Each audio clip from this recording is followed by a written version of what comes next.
আমরা ইমাম সাহেবের পিছনে আস্তে আমিন বলি, এটার পিছনে আরেকটা ভালো পয়েন্ট আছে, একটা লজিক আছে। যেমন হাজী সাহেব আছেন এখানে, কেউ মদিনা শরীফ গেছেন, অনেকেই আছেন আলহামদুলিল্লাহ, আল্লাহর বাড়ির মেহমান, মদিনাওয়ালার দরবারের মেহমান আপনারা।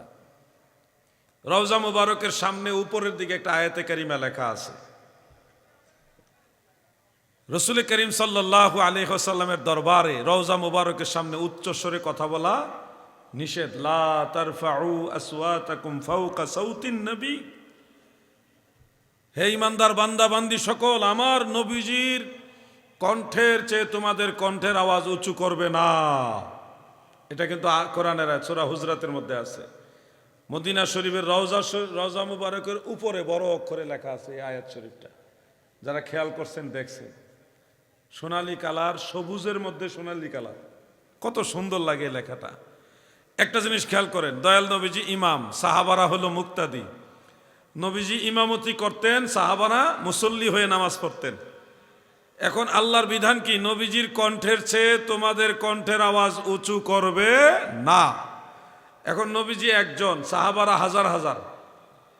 যদি সব সাহাবারা জোরে আমিন বলে, উচ্চ স্বরে আমিন বলে, তাহলে সাহাবীদের আওয়াজ নবীজির আওয়াজের চেয়ে ছোট থাকে না বড় হয়?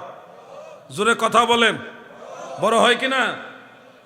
নবীজির ধরেন বোঝানোর জন্য বলছি, নবীজি আমিন জোরেই বলছে, তো নবীজি আমিন বলছেন, তো সাহাবাই কারামও যদি আমিন সবাই মিলে বলে, হাজার সাহাবী, তাদের আওয়াজটা নবীজির আওয়াজের চেয়ে ছোট থাকে না বড় হয়?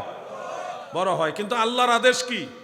লা তারফাউ আসওয়াতাকুম ফাওকা সাউতিন নবী, আমার নবীজির আওয়াজের চেয়ে তোমাদের আওয়াজ উঁচু করবে না। নবীজির কণ্ঠ মুবারকের চেয়ে তোমাদের কণ্ঠের আওয়াজ উঁচু করবে না। তাহলে সাহাবারা যদি সবাই মিলে জোরে আমিন বলে, তাহলে কোরআনের আয়াতের বিরুদ্ধে যাইতেছে কিনা? কি কোরআনের আয়াতের বিরুদ্ধে যাচ্ছে কিনা? তাহলে কোরআনের আয়াতের উপরে যদি আমরা আমল করতে চাই, আমরা দেখতেছি নিচু স্বরে আমিন বলার হাদিসটাই হলো পারফেক্ট। নবীজিও আস্তে আমিন বলছে, সাহাবারাও আস্তে আমিন বলছে, নবীজির কণ্ঠ মুবারকের উপরে আওয়াজ যাওয়ার আর কোনো চান্স রইল না। তাহলে হানাফি মাযহাবের আমলগুলি কোরআনের আয়াতের সাথে মিল। মারহাবা বলেন।